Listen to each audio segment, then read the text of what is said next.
Hello and a warm welcome to all of you and a welcome namaskar to all of you. So, guys, I hope that you have done a tremendous job in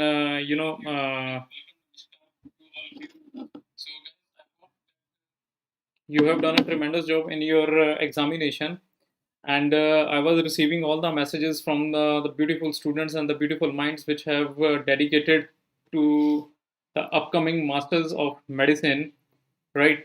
See, guys, now the thing is to just to celebrate the time whatever you have done a tremendous hard work, you have shown your dedication. Now let's quickly recall whatever the questions were there in your examination.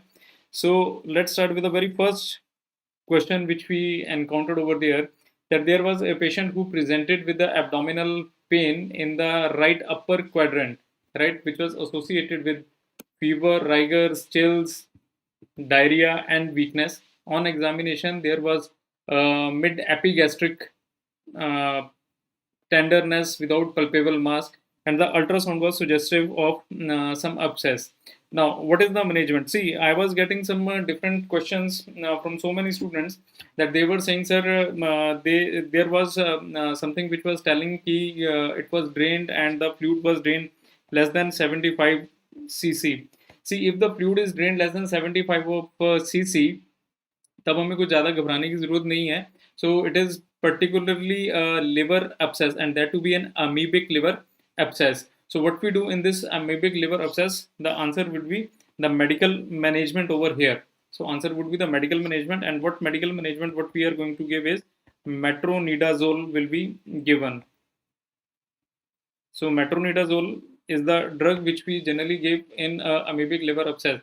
See, if the patient remains symptomatic, patient remains feverish, patient remains having pain, then obviously we need to do some surgical intervention. But the guidelines to do a surgical intervention or for a percutaneous drainage tube, that the fluid should be more than 100 ml or cc. So if in that case scenario the fluid drainage was less than 75 cc, then nothing much to worry. We just have to manage this patient by medical management, and that to give by metronidazole. So leading to question number 2, that a patient presented to the emergency department, right? On examination, his blood pressure is 168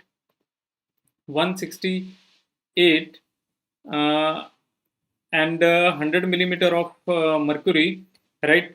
Then NCCD had is suggestive of SAH.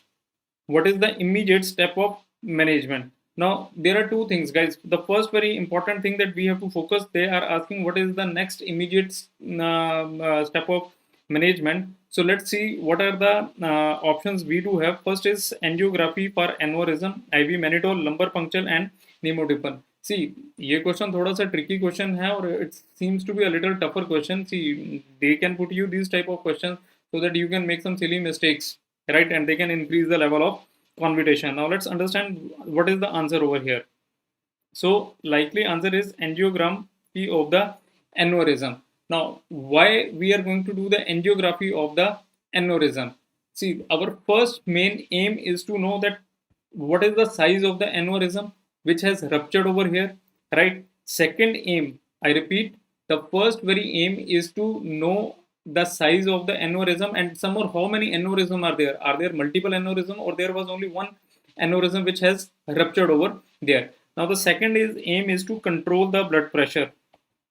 So second we have to control the blood pressure. First, I am repeating once again, first aim is to have a brief knowledge that how many and size of aneurysm. How many and what is the size of the aneurysm? Second aim would be to control the blood pressure, right? Third, my dear friend, our aim should be to prevent the cerebral edema.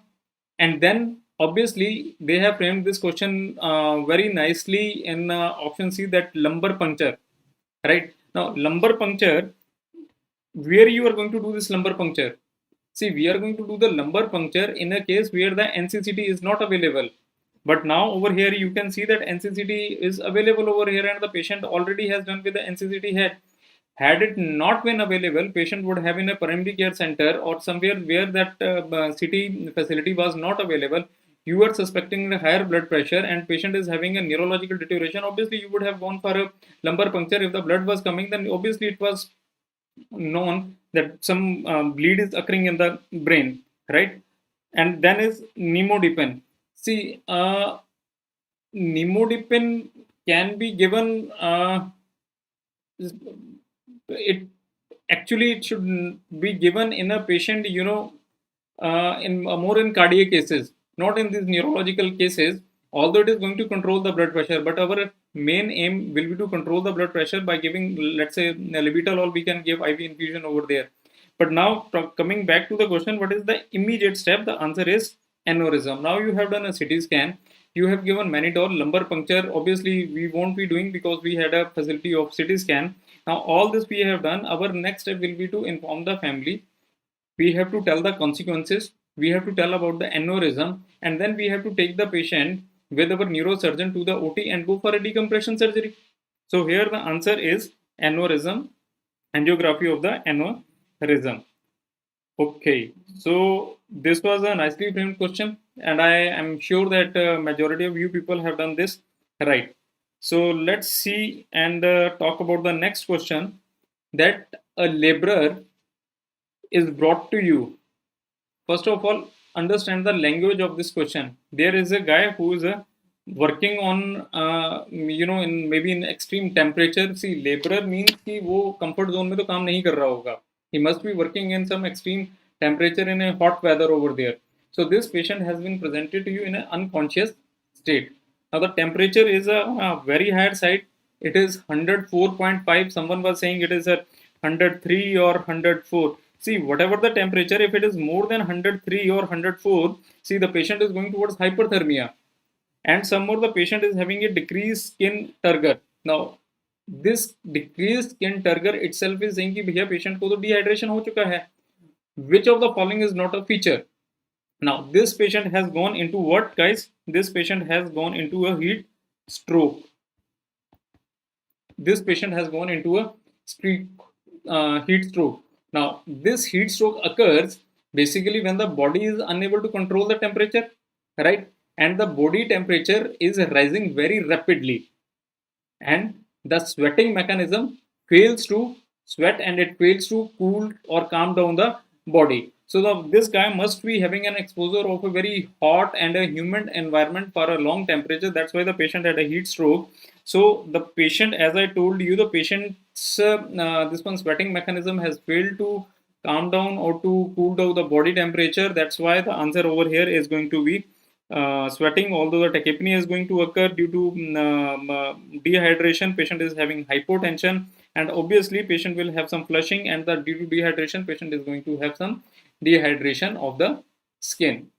So the answer over here is B, that is sweating. Which next is, which drug is associated with pulmonary fibrosis and hypothyroidism? See, the question was some lengthy question.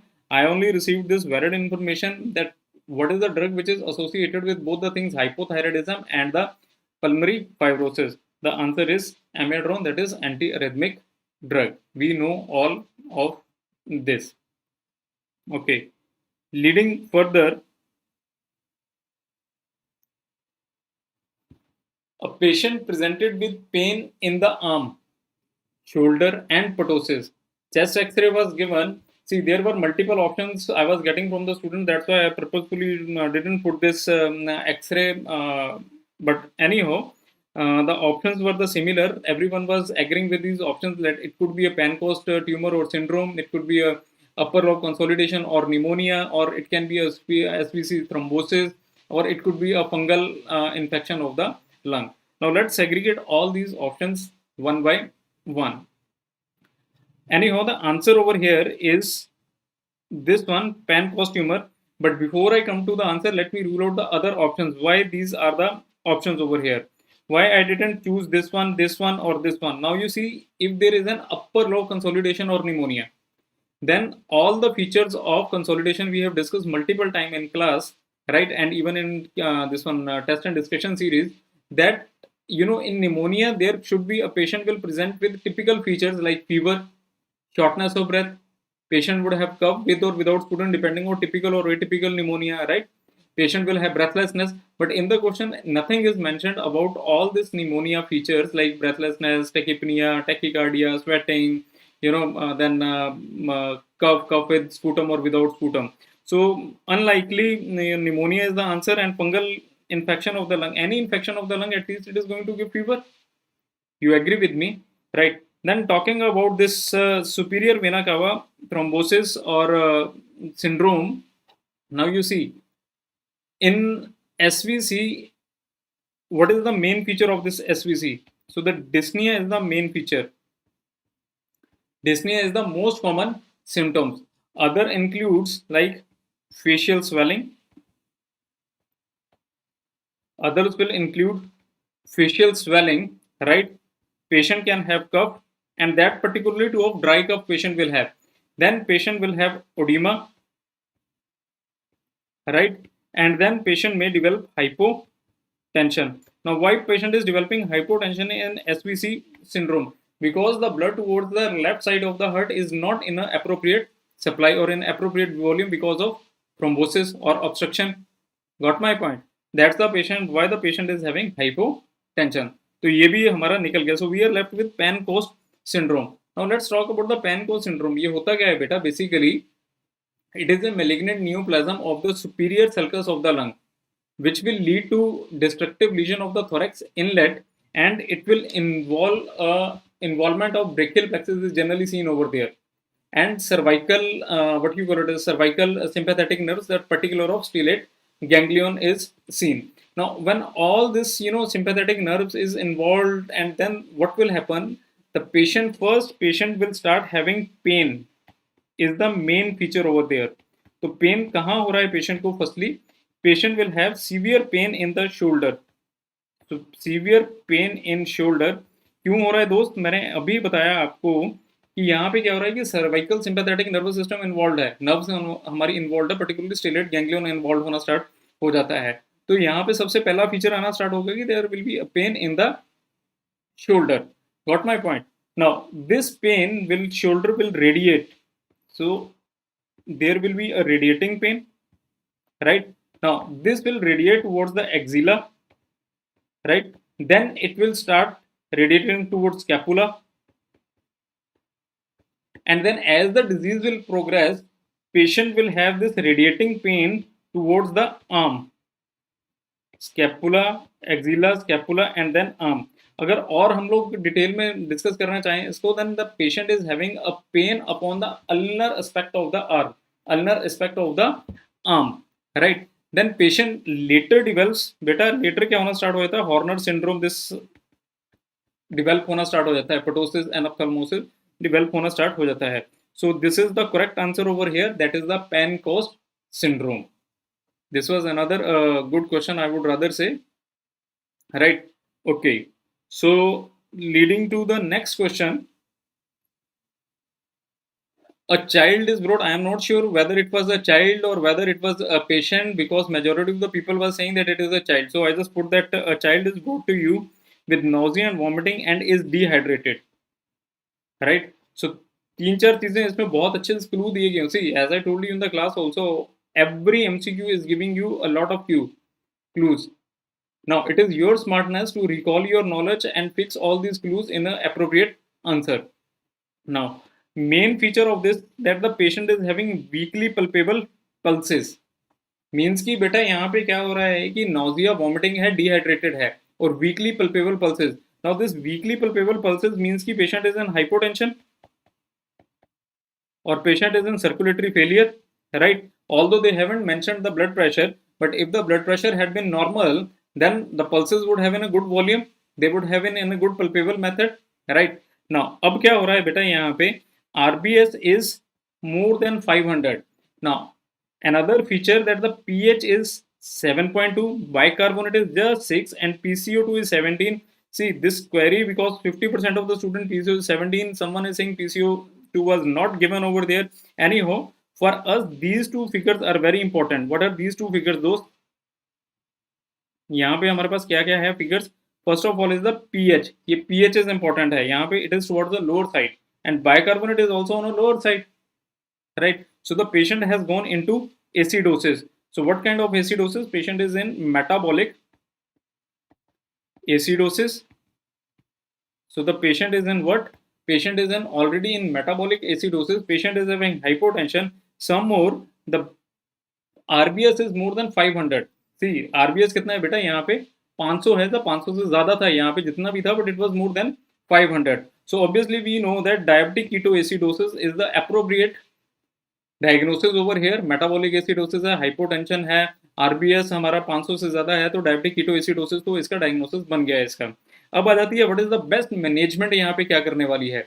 See, first of all, the patient is in diabetic ketoacidosis with a shock. Now, why I am saying shock? Because there are weakly palpable pulses. Patient is in circulatory failure and patient is in severe dehydration. Our first aim would be to restore the circulation first, right? I repeat, our first aim is to restore the circulation and then to prevent the cerebral injury as soon as possible. Now, we all know how we are going to restore the circulation. Very simply, guys. So, first of all, what we are going to give, option number B, at 20 ml per kg bolus we are going to give. कितना हम लोग देंगे यहाँ पे? 20 ml per kg of bolus we are going to give. So this patient is in a severe dehydration. That's why I have chosen the answer B, 0.9% of saline at 20 ml per kg of bolus, and repeat until circulation is stored. Now, how you are going to know that the circulation is stored over here, restored over here? Simply, guys, palpate. You can check the blood pressure in the hospital, right, with the monitor or with sphygmomanometer, right? Or just simply look at the color of the urine. If the patient has started passing the urine, means the circulation is getting restored. This is one method. Now, why option number A is not the answer over here? See, option number A is saying at 10 ml per kg over 20 to 30 minutes. Now, if you see the guidelines, we have to restore the circulation if there is moderate or greater dehydration, but not severe. I repeat, 10 ml per kg over 20 to 30 minutes is the protocol for a person who is having a moderate type of dehydration. Got my point? That's why the answer is over here. Answer is B, the patient is having severe dehydration. Now, the third option is continuous IV insulin infusion at 0.5 to 0.1 unit mg kg per annum starting 1 hour after IV fluid initiated. Yes, it can be given only in a case of moderate dehydration.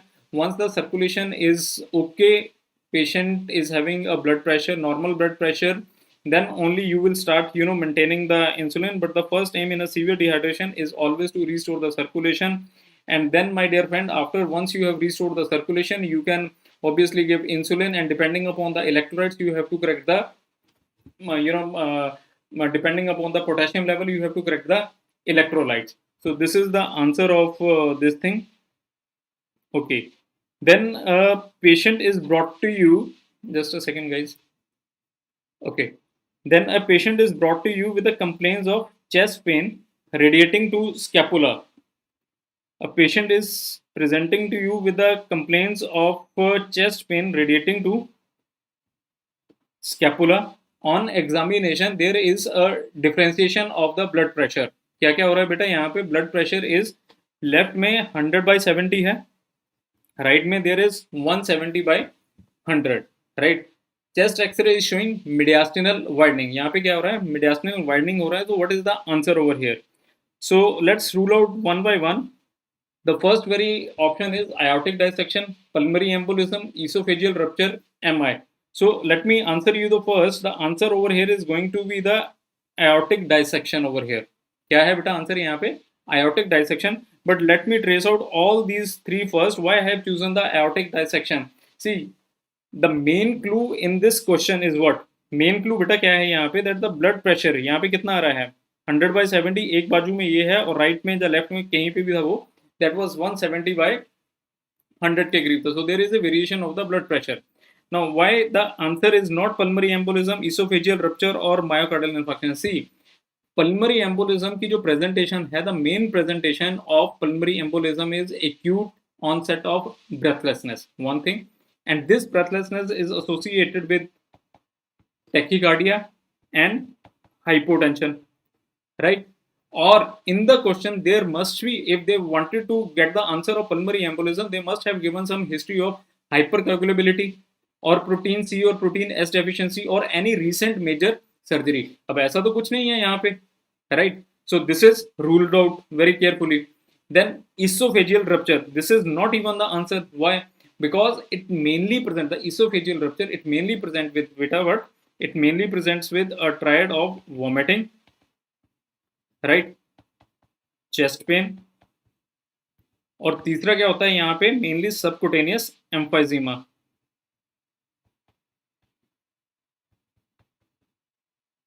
Subcutaneous emphysema. ये जो triad है बोहेयर syndrome वाला वो आता है यहाँ पे. They haven't mentioned any kind of triad over here. So esophageal rupture is also ruled out. Now we are left with myocardial infarction. Now you see myocardial, you may have got confused just by looking at the chest pain radiation to scapula. But always do remember this pain, that the pain of the myocardial infarction, it just not radiate to the scapula. I agree it radiates to the scapula, but it not only radiate to the scapula, but it can radiate to the jaw. It can radiate towards the abdomen also. It can mainly radiate towards the arm, right? So some more in this question, the blood pressure is unequal. MI doesn't present with the unequal blood pressure. So we are left with aortic dissection. Now, why aortic dissection I am choosing C? It is likely because of the progression of the tear which has occurred, and that would have led to the unequal blood pressures. That is why the aortic dissection and some more mediastinal widening is given. MI में mediastinal widening या pulmonary embolism में नहीं देखा जाता है. So the answer over here is obviously the aortic dissection. Okay जी, चलो अगला चलते हैं. A patient of CKD, chronic kidney disease, underwent hemodialysis. Soon after the hemodialysis, he had seizures and gets unconscious. What is the management? I was not able to trade out the proper options over there, but yes, with one I was agreeing, and the students was also getting agreed with this, that IV mannitol was there. So the answer is IV mannitol. Why the patient has went into disequilibrium syndrome?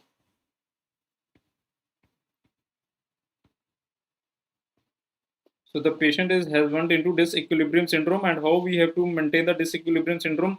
We have to give the IV mannitol, or you can give saline also. But if mannitol is available, the mannitol was the answer over here. Okay. Now next question is a 56-year-old male patient, known case of chronic alcoholism, presented with pain and swelling. बेटा clue again फिर देखो क्या clue आया हुआ है यहाँ पे. पहला है मेल पेशेंट, राइट. ये क्या है? Chronic alcoholism. It is the chronic alcoholism. ये क्लास में भी मैंने जोर दे के बोला था, इसको रट्टा भी मरवाया था when we had a chanting session, right. Alcoholism presented with pain and swelling in the first MTP, right. Lab reports is suggestive of serum uric acid is normal. Another clue, serum uric acid, blood urea one is normal. Aspiration of the fluid is suggestive of increased leukocytosis. What is the likely cause? So is it septic arthritis, acute gout, is it reactive arthritis, or it is pseudo gout? So the answer over here is very straightforward. See, what happens in septic arthritis? It mainly involves what? Large joints. So this is ruled out, because in our option which is involved over here, we have MTP which is involved over here. बेटा क्या है involved हमारा यहाँ पे? We have an MTP which is involved over here. It is not a large joint. Now coming to option number B, this is the right answer, but I will discuss just in a while. Reactive arthritis and pseudo gout is not the answer over here. Now acute gout, it is mainly seen in male patients, alcoholics, and the typical presentation in the middle of the night. Typical presentation, those, right? Alcohol causes hyperuricemia. Now understand the concept over here. It causes hyperuricemia. Now you must be wondering कि sir यहाँ पे तो uric acid normal लिखा हुआ है, but you are saying that it is an acute gout. Now you understand the concept over here. This uric acid increases in the synovial fluid, but in the serum it remains the normal. This is the crux over here. So guys, chronic alcoholic, make it a thumb rule, chronic alcoholic male patient presenting in the night with first MTP joint swelling or intense pain. दोस्त इतनी pen होती है उस बंदे को. I have seen practically coming to my hospital in the night that sir मैं चद्दर ले रहा था, चद्दर भी नहीं ली जा रही थी मेरे से ऊपर. That he used to take the bed sheet और the blanket over here and just with the touch of that he got uncomfortable. So this is a case of acute gout. चलते हैं आगे. A patient presented with chest discomfort, epigastric pain, hematmesis and melena. He is on aspirin. Another clue, for the last few years and consumes alcohol occasionally. What is the likely cause? हाँ जी, क्या हो सकता है likely cause? Is it esophageal varices, peptic ulcer disease, or is it esophagitis? Let's discuss one by one. Now, esophageal varices or varices, the most common, it is associated with cirrhosis of liver. Cirrhosis of liver, which is followed by portal hypertension. Which is followed by portal hypertension. Is there any history of any cirrhosis, edema, or something like this thing, or any portal hypertension? No. Coming to the real answer, that is peptic ulcer disease.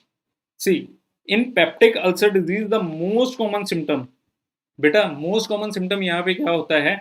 That the most common symptom is the epigastric pain. Epigastric pain is the most common symptom for PUD. Now, PUD both for gastric as well as duodenal. For gastric as well as beta duodenal.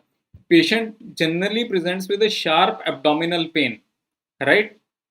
Associated with dyspepsia, heartburns, and chest discomfort, and obviously with hematmesis and melena. So here answer the patient. See, even the patient is taking aspirin. Aspirin is likely to cause some gastric erosions over there. So the answer is obviously क्या है यहाँ पे? PUD, peptic ulcer disease is going to be the answer over here. चलें अगला करते हैं.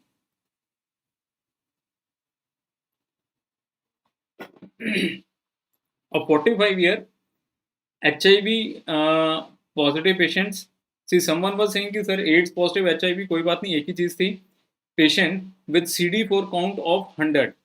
Chest X-ray shows infiltration and mediastinal lymph adenopathy. Local examination shows splenomegaly. There was a slide. Now, I was not in the examination. That's why I don't want you to put a fake slide or get it from the internet. I'm just presenting the question as I was. I received it from my lovely students. That the bone aspirations showed this thing.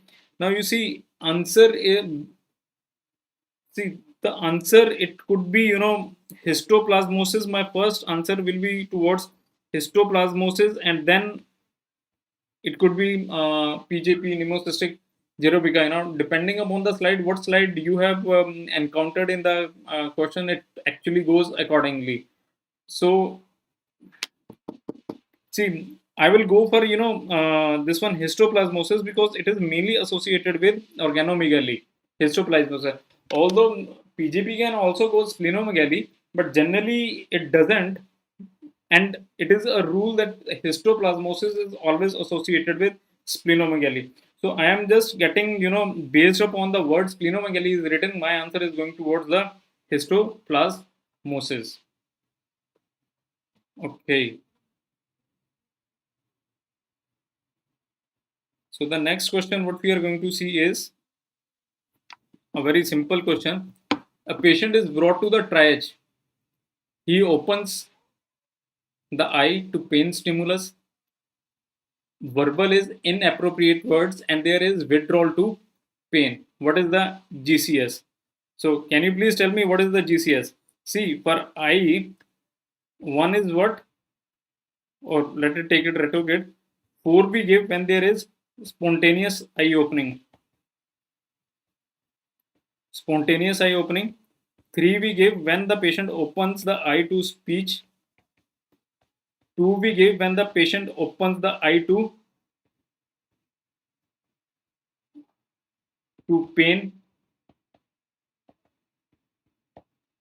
pain, right?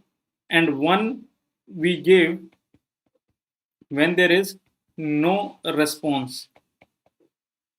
When there is no response. Got my point? Now here the pain is opening the eye to pain stimuli. So it is E2. Now let's talk about the verbal.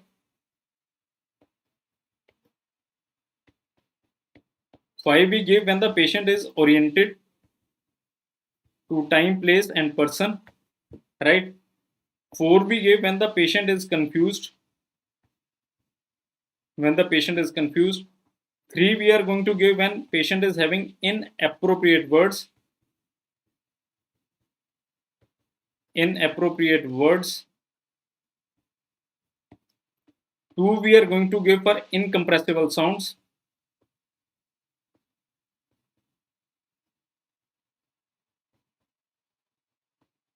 Incomprehensible sounds, and obviously 1 for when there is no response. 1 there is no response. So here कितना है बेटा, यहाँ पे patient को क्या होता है, inappropriate words are. So now we have E2 V3 or patient is having withdrawal to pain. Patient is having what those withdrawal to pain. So let's discuss about the M also. Now let's discuss about M. 6 we are going to give obeys command. What we are going to give when the patient is going to obey command. 5 we are going to give when the patient moves to localize the pain. Localize the pain. 4 we are going to give when there is a flexion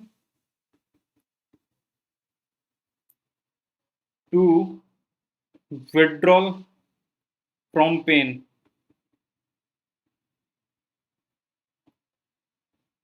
Withdraw from pain. And then 3 we are going to give for abnormal flexion. 2 we are going to give for abnormal extension. And obviously 1 we are going to give for no response. So दोस्त इसमें कितना आ रहा है हमारे पास, patient is going to having withdrawal to pain. So here it is M4. Now if it had been given E3, E2, V3, M4 or whatever you have given, I am sure you must have calculated the GCS is going to be 7. So here is the answer over here. You can frame out what was the options over there and what you have marked over there, right? Okay, so the answer is GCS is 7, E2, V3 and M4 is the answer over here. Next question is a patient who is a resident of Delhi. Who is what? A resident of Delhi and have a high grade fever and petechiae. And high grade fever and petechiae with a platelet count of 25,000 and TLC was 3300 or maybe it was less than 3000. Likely diagnosis is, see, there was other options. People were saying it could be a malaria, or D option I got the typhoid fever. See, very simple answer दोस्त, दिल्ली का resident है, आपके CM साहब ने भी इसको बचाने के लिए बहुत कुछ चलाया हुआ है, 10 मिनट वाली वो स्कीम, 10 दिन 10 मिनट हम लोग इस पे बात करेंगे, right? That is dengue. Now why it is dengue, why it is not scrub typhus? Understand the concept. First of all, the dengue is going to cause what? Leukopenia. Answer is leukopenia. Got my point? Secondly, the patient is having petechiae over here, right? Whereas if the person would have scrub typhus, right? Scrub typhus is going to cause what, beta? It is going to cause leukocytosis. It is going to cause leukocytosis. and there the lesion of the scrub typhus begins as red. Lesion becomes as red. It will be indurated, and approximately it is a 1 centimeter in diameter, and eventually this lesion will vesiculate also. It is going to vesiculate, and then finally it is going to rupture, and then it is going to convert into a black scab, right? So these are the findings of some scrub typhus, whereas it has mentioned only that the patient is having what, beta petechia, and some more the patient is having leukopenia over here. So the answer obviously is going to be over here, that the patient had dengue fever over here. Okay जी, चले आगे चलते हैं. See, this question, there was an ECG. I was getting different, types of feedbacks that, sir, there was some, ECG which was showing tall T wave, or it was not tall T wave, it was some, ST elevation. But the answer, I would like to say, the patient was taking some multiple drugs for hypertension. See, monotherapy is the starting therapy for multi-drug therapy when the patient is having, uncontrolled hypertension, and then obviously we start 2 or 3 drugs, or a combination of 2, and then single drugs, 2 or 3 drugs we generally start over here. See, if the patient is having a tall T wave in the ECG, now I don't know what the ECG was actually there in the examination, then obviously the answer is going to be the spironolactone, because spironolactone is associated with, hyperkalemia over here. But yes, if the tall T wave is not there, and in fact there was a, suggestive of hypokalemia, then the thiazides were there. But I can be a little sure, because majority of the U students were telling me, sir, it was, tall T wave. So the answer over here is going to be spironolactone. Okay ji. Next is a female who is a non-case of asthma. A female who is a non-case of asthma presented with palpitation, tremors, right, and swelling over the neck. Her respiratory rate is 26, blood pressure is 190, 110 millimeter of mercury, and ECG is showing atrial fibrillation. Now the answer is, what is the, they are asking about the immediate management over here. So it's a good question. In fact, it can stimulate your nerves. The first one is diltiazem, levosalbutamol, PTU, propanolol. See, the patient is having atrial fibrillation over here. बेटा क्या है यहाँ पे? Patient को 2-3 चीजें हैं. पहले तो अस्थमा है, right? But now let's talk about the things one by one, that the patient is having asthma over here, right? But in the question, is the patient presenting with the clinical features of asthma? A non case of asthma होने से precipitate वो तो नहीं ना हो गया कि उसको acute exacerbation asthma है, या patient is having not controlled asthma or poorly controlled asthma, उसको wheeze आ रहे हैं, then patient is having shortness of breath, patient is not able to complete the sentence. इस तरह की कोई भी history नहीं दी गई हुई है यहाँ पे. It is just written that the patient is asthma. Presuming this, the patient is having a stable asthma. But now the patient is having palpitation. Why palpitation? Because you see over here, you see that this patient is having palpitation. And why palpitation? Patient is having atrial fibrillation, right? अब वो भी तो एक palpitation cause कर सकता है ना, tremors, because our sympathetic nervous system has got activated over here. Some more, the patient is having swelling over the neck. Maybe the patient is having, see, since the PTU is given over here, maybe the patient is having some thyroid problem over here, also swelling over the neck over here, right? कुछ goiter हो सकता है यहाँ पे, that is also associated with atrial fibrillation. Hyperthyroidism हो सकता है, that can cause atrial fibrillation. What is our main aim? Main aim is to control the atrial fibrillation. See, if we don't control the atrial fibrillation immediately, it can cause any cardiac event, right? So to control the atrial fibrillation, the first we are going to give what, beta? We are going to give diltiazem over here, right? Now, why we are not going to give propanolol, levosalbutamol? I am not going to give over here. See, because levosalbutamol is going to cause tachycardia, right? Atrial fibrillation चल रहा है. Although यहाँ पे there is no heart rate is mentioned over here, but you know, dilsym is going to control the heart rate as well. It is also going to control the blood pressure also over here. Whereas levosalbutamol patient in question, we are not sure the patient is having some, you know, symptoms of exacerbation of asthma. Some more levosalbutamol can cause increase in heart rate. PTU अभी इसको thyroid को संभालने की जरूरत नहीं. Propanolol, no, propanolol we are not going to give. We know propanolol is going to precipitate bronchospasm over here. So the answer over here is, guys, what it is? Diltiazem over here. Okay जी, आगे चलते हैं. A 75-year-old male is, just a second guys, a 75-year-old male is brought to you with tremors and rigidity. अच्छा clue दिया हुआ है. His family member reports that he is not participating in the routine activities and his walking pattern is also not normal. Where you suspect a lesion over here? Guys, बहुत ही simple है. Tremors है, rigidity है, patient का you know old age है. यहाँ पे there is a 75-year-old male patient है, ट्रेमर्स है, रिजिडिटी है, patient is not able to walk properly, right. He is not having you know interest in his daily routine activities. तो क्या हो सकता है? It can be a parkinsonism. क्या है इसका आंसर? इसका आंसर है पार्किंसनिज्म. और पार्किंसनिज्म में we know where is the problem. basal ganglia, and where in that substantia nigra pars compacta, right? So this is the answer, basal ganglia over here. A patient had a fatigue and is brought to the emergency. On examination, patient had it's not miss, it is mid, just corrected, just a printing mistake. Mid diastolic murmur with a prominent A wave is seen. Likely diagnosis is, see guys, I was not able to get a proper recall of this question. So likely the answer is going to be the tricuspid stenosis or maybe the tricut regurgitation. See, answer is tricuspid stenosis. Based upon that, in tricuspid stenosis, we generally see what?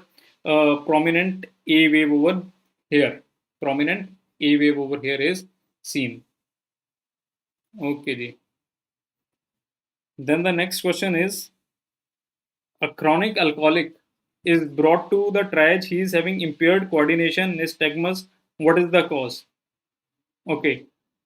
In alcoholics, generally, my dear friend, there is a vitamin B1 deficiency. In vitamin B1 deficiency, and this chronic vitamin B1 deficiency can lead to vernix encephalopathy. Right? Now, due to this vitamin B1 deficiency, there is a damage to the nerves, right, which will lead to the impaired coordination and nystagmus all will occur. Okay. Next. Which vitamin deficiency causes subacute decombined degeneration of the cord? The answer is vitamin B12 is the answer over here.